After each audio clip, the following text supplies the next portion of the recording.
Friends, welcome to my channel. In today's video I'm gonna talk about statistics in SQL Server. In last two videos I have talked about very basic details and we have seen different options how to see the statistics and all. So please try to watch my previous videos if you did not watch so far, so that you'll get more understanding what I'm talking on today's video. Let's go to the SQL Server Management Studio. There we can understand the demo. So for timing, I have prepared some script for today's demo purpose. Okay, so let's try to execute one by one. So for today's demo purpose, I am using TBL transaction history table. Let's try to execute first. So it is running. So it contains around 1 lakh plus records. Okay, now you can see transaction ID, product ID, reference, and other columns also there. Now we will run this stats detail information procedure by using TBL transaction history as a table as the input parameter. If we execute this procedure, you will get all the details about statistics related information. Okay, try to click on execute. You will get nothing. It means that so far we don't have any statistics. And also try to execute the index information procedure, so it gives all the details about indexes. Okay, this is also empty. It means there are no indexes for this table. So I'm trying to create a one unique clustered index and transaction ID column for this TBL transaction history table. Try to click on execute. So index has been completed successfully. That's very great. Now we'll try to verify the stats as well as indexes. Click on execute. Now you can see that one index has been created just now. That is a cluster index on transaction ID column. So these are the total number of rows and data pages, total pages, user pages, and index size. All the information we are gathering here. And also we'll try to verify the stats detail information by giving as a table as input parameter. Try to click on execute. Now you can see, right? So what is the schema name, what is the table name, what is the object ID, statistics name, and statistics ID, column ID, column name. Okay, now I want to run this select statement. Select star from TBL transaction history where transaction ID is equal to this is 2003. I want to see this transaction detail information. Okay, try to click on execute. Now we got around 3944 records for this query as a result set. Now we'll try to verify the stats detail information procedure. Now one more statistics has been created for the transaction date. Okay, this is the transaction date column name and this is the statistics name. This is auto created statistics. We didn't create that, but it has been created by the system itself. Okay, now along with that I want to see the product ID is equal to 350. I want to see the details where product ID is equal to 350.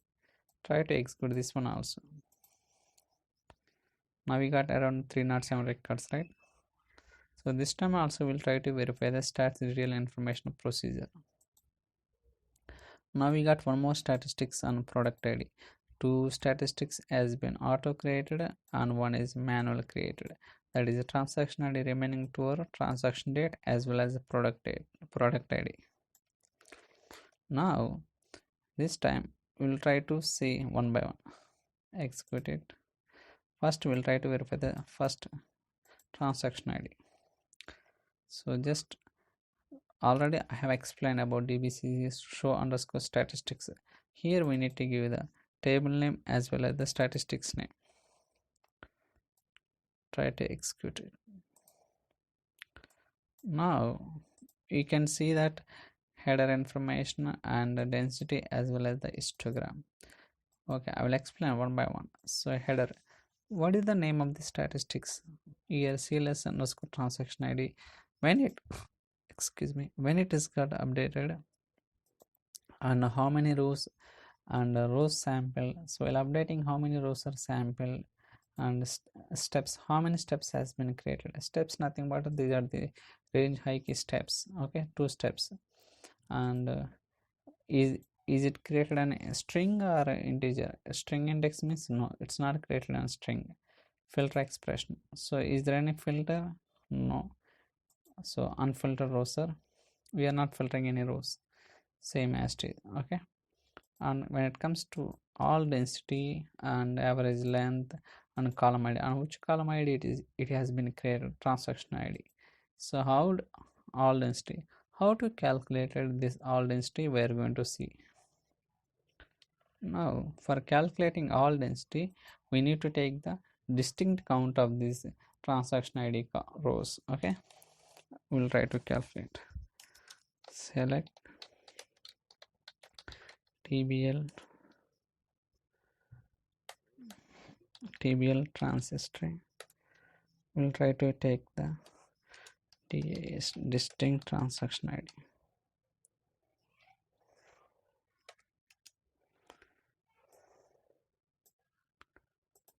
So here distinct it 113443. We'll try to take that count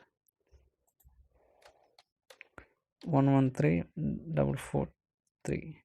So for calculating the density information, here we want to find how it is calculating density. For calculating this one, we need to do a formula like select 1 divided by distinct number of rows,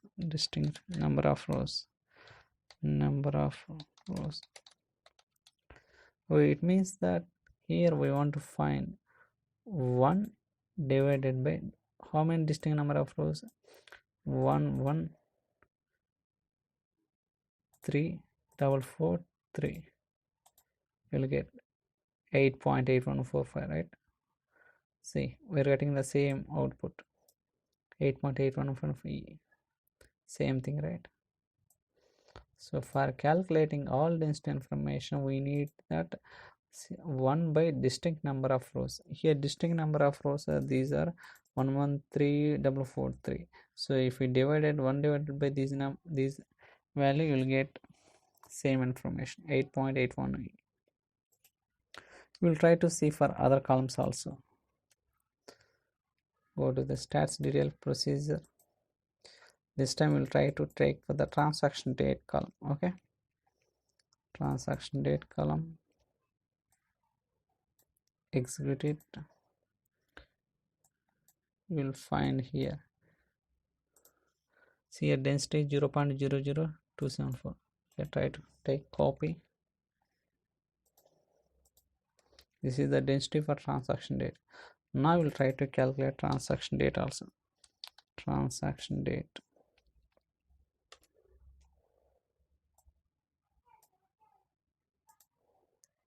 (365) distinct number of rows. So 365, right? 365. Now we'll try to calculate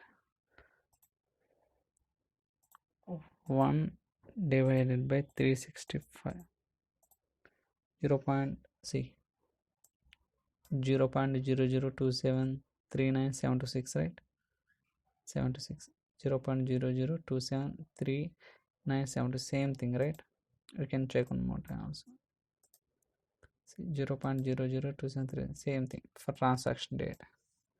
Now this time we'll try to find the product ID also. Product ID, take product ID and paste it here, execute it. This time it's a different density because it's a product ID column.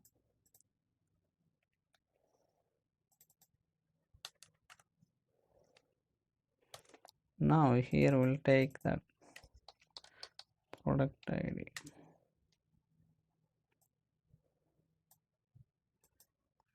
So 441, distinct number of rows for product ID is 441. Now try to calculate same thing, 1 divided by 441, we'll get same thing, 0.00266767574. Okay, so close to that, right? 0.002222675, right? So likewise we can calculate the all density information. So this is how we are calculating the all density information. So that's all for today's video. I hope you like this video. So thank you so much for watching. So if you have any questions or queries, so please send me an email, or you can drop your comments in the comment section so that I'll try to reply as soon as possible. So stay tuned for other videos. Thank you so much.